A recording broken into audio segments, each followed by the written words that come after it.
What's up guys, I'm Phoenix Master 1 and welcome back to my banner review series. In this series I review a banner, analyze the new units and tell you guys if it's worth something on that banner or not. So recently we got a Halloween banner featuring Sakura, Henry, Nowi and Jakob.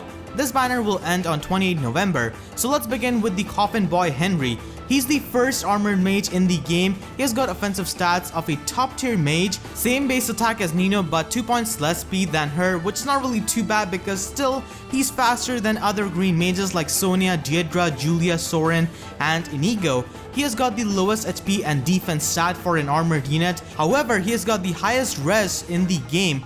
His low HP and average defense is a bit worrisome, but his high speed helps him a lot with his longevity, and that's why I think that speed bane is much worse than attack bane in the case of Henry and even in the case of Amelia. Having this high res means that Henry can easily take on any green or blue mage and even some red mages if the opponent cannot double him. The fast red mages can still destroy him if they run life and death and stuff like that, and he's a fantastic Reinhardt check due to this. His defense, even though it's not very high compared to other Raven Tome mages like Bowie and female Robin, it's still pretty decent as he can easily take on a plus 10 merge Horse Emblem Brave Lyn with a Raven Tome and a Triangle Adept set like the other green mages. You can definitely say that his defense is pretty bad for an armored unit, but if you compare him as a range unit to other green mages, it's actually pretty decent. His weapon is Spectral Tome, which works like Veronica's Tome Elvigar, but it also works in the enemy face unlike her tome. However, you do not give the panic status to your direct target and only to the foes around him or her within 2 spaces. So I guess that's a drawback of this tome, that you're not able to inflict panic status on your target and only the foes around him.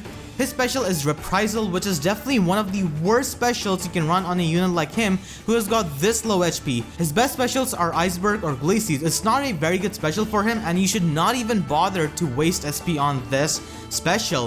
He comes with Live for Honor as a slot B skill, which is great for getting more badges as we now have to upgrade Sacred Seals with the badges, and this can definitely help a lot with that.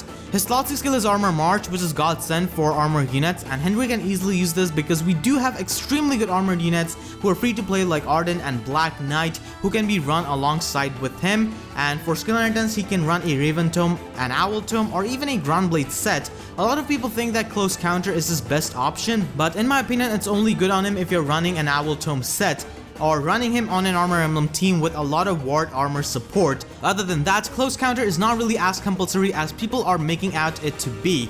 He can also run Fury, he can benefit really from that. For slot B, he can run Renewal, Quick Riposte, Bow Breaker, and like I said, Iceberg and Glaciers work great as a special. Overall, I think that Henry is a top tier unit due to his great offensive stats and extremely high res, and a decent res compared to other green mages like Sonia, Deirdre, Nino and Julia. And with the help of Armor March and Guidance Sacred Seal, I think that armored units are definitely much more viable now, so it's a good time for an armored mage to get released. Moving on to the next unit, we have got Nowi. She's the first flying red mage in the game, and I hope that down the line we can get Aversa maybe as a free-to-play red flyer. So Nowi lies right in the middle when you compare her to Spring Camilla and Summer Karin. Nowi has less attack but more speed than Spring Camilla and has less speed but more attack than Summer Karin. Nowi's 34 base attack is good, but her speed stat holds her back. She's got an above average res, which definitely helps her with taking on green mages like Nino who are pretty common in arena, and she's got 5 skills by default, and her default weapon is Grimoire, which is a legendary weapon so it cannot be inherited to any other unit. It lets her teleport to any ally within 2 spaces as long as she's above 50% HP. Its effect is actually pretty good. She's got Reposition, which is the best assist skill in the game and especially very good on a flying unit. Her slotty skill is a new skill, Attack Res Bond, which has got good synergy with her teleporting tome because whenever she's gonna teleport, she's obviously gonna be near an ally, so she'll be able to utilize the skill pretty well. And Life for Bounty is her slot B skill. It's kind of good because you can use crystals to level up your 3-star units to 4-star for skill inheritance, so in that sense it's good and I definitely use that actually myself. Her slot C skill is Hone Flyers, which is good for Flyer Emblem teams, but if you're running a Blade Tome on her, then she would definitely like another Hone Flyer unit on your team, but if not, then Goat Flyer skill can do with her Grimoire Tome. For skill inheritance, she can obviously run Blade Tome and run Darting Blow to make up for her speed. But if you're running a budget set with Grimoire, then she can run Sword Breaker or Renewal for slot B. Also, Nowi can make incredible use of Guide and Sacred Seal if you're running armored units and infantry units with her. She can use her Grimoire Tome and Guide and Sacred Seal to add so much to the movement of armored units. So that's why Guide and Sacred Seal is a really good option on her. Overall, Nowi is a high tier red mage with good attack and mobility but suffers from average speed. Summer Current is still the better offensive flying mage due to her speed, but Nowi is cheaper to build because of her legendary tome, and her legendary tome is actually pretty nice and can work out in your favor in arena defense teams. So now because of Nowi's Grimoire Tome, you kinda have to play carefully against Flyer Emblem teams. Now let's move on to Sakura. She's a dagger unit this time and her speed stat and res are fantastic, and she also has a decent base attack of 32, so she can reach 40 attack with Kitty Paddle Dagger.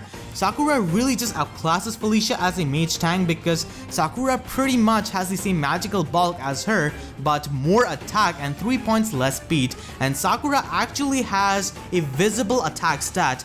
Felicia's attack is non-existent and she has to rely on Glacies to do any kind of damage, so that's why Sakura is just a better mage tank compared to Felicia. But Felicia has got better availability because she can be summoned as a 4-star and a 3-star unit, so that's something. Her weapon is Kitty Paddle Plus, which has got a higher might than Poison Dagger, which means that she can hit harder to her target enemies who are mages, so that's really good. And her special is Glacies, which goes really well with her high res, and her slot A skill is Warding Stance 3, which gives her +6 res in the enemy phase, making her even more tankier and adding to her Glacies damage output if she triggers that in the enemy phase.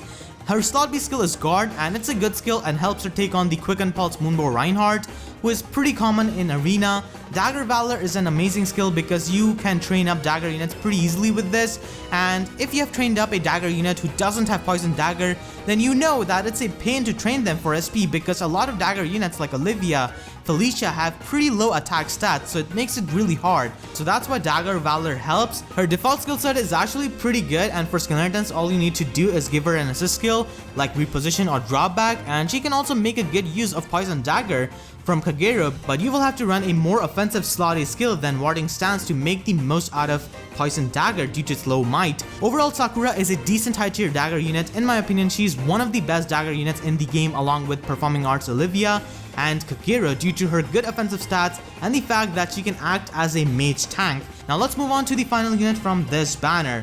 Jakob is an amazing unit from this banner due to his very high attack stat of 35, which is same as Bright Cordelia's, and a really good defensive spread, making him a solid enemy phase unit. His speed is the only bad stat he has got, but he can easily use Very Fighter skill, so it's not really that big of a deal. With his amazing bulk, he can easily tank hits from the threats and meta like Reinhardt and Brave Lynn, and in return deal a good amount of damage to them. He's got Monstrous Bow, which works the same way as Henry's weapon. Since this can work in the enemy phase as well, it's pretty nice on Jakob for taking on multiple buffed enemies, and he also has great bulk, so it definitely helps. Igneous is a solid special for Jakob, but since he will not get doubled by anyone or double anyone himself due to Very Fighter skill, I think that Bonfire is a bit better due to its lower cooldown. Bracing Blow is a new slotted skill which he has, and honestly it's not very good on him because not only does not provide him with any kind of attack, but defensive buffs in player phase are not really that good, especially on armored units. Something like Distant Defense Sacred Seal on him is better than wasting his slotted skill with a defensive player phase skill, and you can even run something which can make use of his high attack stat. His slot B skill is Very Fighter, which is perfect for a slow unit like him, and it's his best slot B skill. For skill inheritance, you can run Brave Bow Plus on him with Death Blow and make him a solid ranged nuker, or if you want to run Close Counter, then you can run his default Monstrous Bow or go with Slain Bow Plus along with it.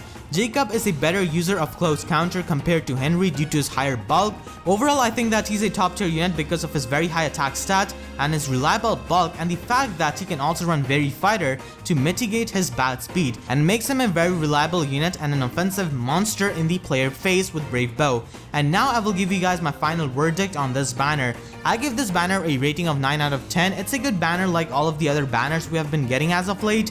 The best unit from this banner is Henry, followed by Jakob, then Nowi, and at last Sakura. Sakura is not bad by any means. She's actually in fact pretty good.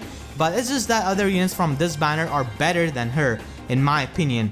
This banner gives us 2 top tier units in Henry and Jacob and 2 high tier units in Nowi and Sakura. It's worth summoning on for sure because of the uniqueness of these units and the fact that they are actually good. However, please do not click off just yet from the video. If there is anything I want you to take from this video, it's this, that you should not summon on this banner right now when it's been only 3 days since its release.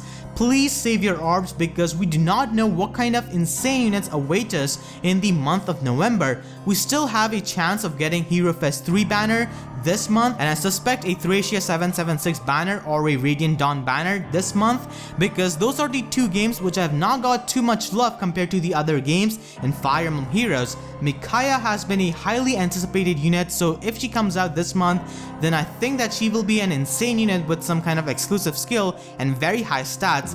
If no good unit appeals to you at the end of this month, then sure, just summon on the Halloween banner on the last week of this banner. You lose absolutely nothing by waiting and scouting what other units come this month. So please, for the love of Naga, do not hastily spend all of your entire orb savings on this banner right away when it's only been 3 days since its release. If you're really tempted to summon on this banner, then just spend a small amount like 20 orbs and then wait. And for those of you who have already spent all of their orbs on this banner, then please start saving your orbs from the November quest, Tempest Trials, Arena, and daily login bonus. Even if you start saving right now, you can have a lot of orbs by the end of this month.